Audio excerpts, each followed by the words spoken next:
आज या विजयी मिरवणुकीच्या निमित्तानं आपण सारे ग्रामस्थ आणि परिसरातील सर्व मान्यवर या ठिकाणी उपस्थित राहिलात त्याबद्दल मी प्रथम आपलं सर्वांचं स्वागत करतो। आणि इलेक्शन काळामध्ये ज्या ज्या ग्रामस्थांनी असतील किंवा माझ्या घरच्या चव्हाण परिवाराने असेल तसेच काही नातेवाईकांनी सुद्धा या विजयामध्ये अधिक मोलाचं असं सहकार्य केलेलं आहे। जे जे फील्डवरतील ग्रामस्थ किंवा म्हणजे तरुण वर्ग असेल हा जो ज्यावेळी मतदानाच्या प्रचाराच्या रूपाने ज्यावेळेस बाहेर या 8 गावामध्ये म्हणजे आपल्या बोरीगाणामध्ये ज्यावेळी गेला त्यावेळी सर्व नातेवाईकांनी त्यांना भरभरून अशी साथ दिली किंवा तिथं आपला परिचय पोचवण्याचा किंवा परिचयपत्र पोचवण्याचं काम सर्व तरुण मंडळींनी आपल्या गावातील केलेलं आहे। त्यांचं मी प्रथमतः सर्वांचं आभार मानतो आणि त्या तरुणांच्या आणि ज्येष्ठांच्या आग्रहास्तवच मी ही निवडणुकीला सामोरं गेलो आणि त्यांच्या विश्वासावर मी विजयी पण झालो। त्यांनी तेवढे परिश्रम घेतले।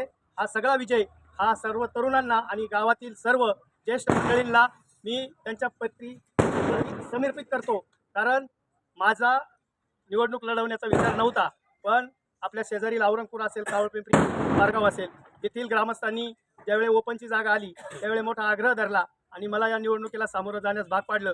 नुसतं भागच नाही पाडलं तर निवडणूक प्रचार काळामध्ये गेली 1.5 महिना म्हणजे इतके परिश्रम घेतले पोरांनी की जे जे त्या प्रक्रियेमध्ये ज्याला जे जे जे काम सांगितलं ते काम त्यांनी मोहिमेवर गेल्यावर जाधवसाहेब फत्तेच केलेलं आहे। आणि निवडणूक एवढी सोपी नव्हती, पण आपल्या 3 गावांच्या जोरावर असेल किंवा शेजारील जी गावं आहेत त्यांनी सुद्धा म्हणजे जे जे शब्द दिले ते सगळे पूर्ण केले किंवा त्या प्रति म्हणजे तेवढ्या प्रमाणामध्ये आपल्याला मतदान केलं। म्हणूनच आपल्या म्हणजे गणातलं तर विजय झालाच, पण जिल्हा परिषदच्या गटात म्हणजे बोरी खोडद गटाच्या सौ कल्पनाताई काळे यांनाही विजय प्राप्त करून देण्यामध्ये आपल्या परिसरातील येवना आपल्या गणाचं मोठं म्हणजे भाग्य किंवा कार्य त्यावर आपण केलेलं आहे आणि तो विजय सुद्धा आपण त्यांना मिळवून दिलेला आहे। तर त्यांच्याही वतीनं आणि मी माझ्या वतीनं सर्व ग्रामस्थांना असं आश्वासित करतो की आम्हाला ज्या कारणासाठी तुम्ही तिथे निवडून दिलेलं आहे ते कारण एकच कारण आहे की फक्त आपल्या परिसरातील जे काही विविध प्रश्न असतील ते प्रश्न मार्गी लावण्यासाठी आम्हा दोघांची निवड तुम्ही केलेली आहे व आम्हाला तिथं काम करण्याची संधी दिलेली आहे।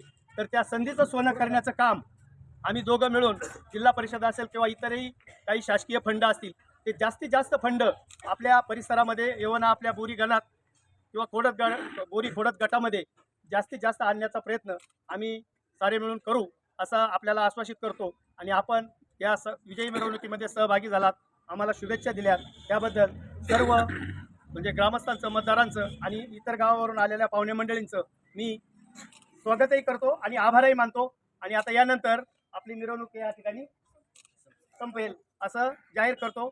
सगळे आल्याबद्दल सर्वांना परत एकदा धन्यवाद। काही अतिशय उत्साह दिसते आज तुमचा। हो, उत्साह तर असणारच।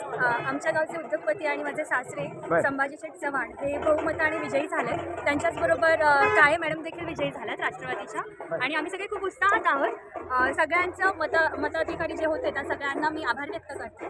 त्यांनी आम्हाला भरघोस मतांनी विजयी केलं, त्याबद्दल त्यांचे आभार।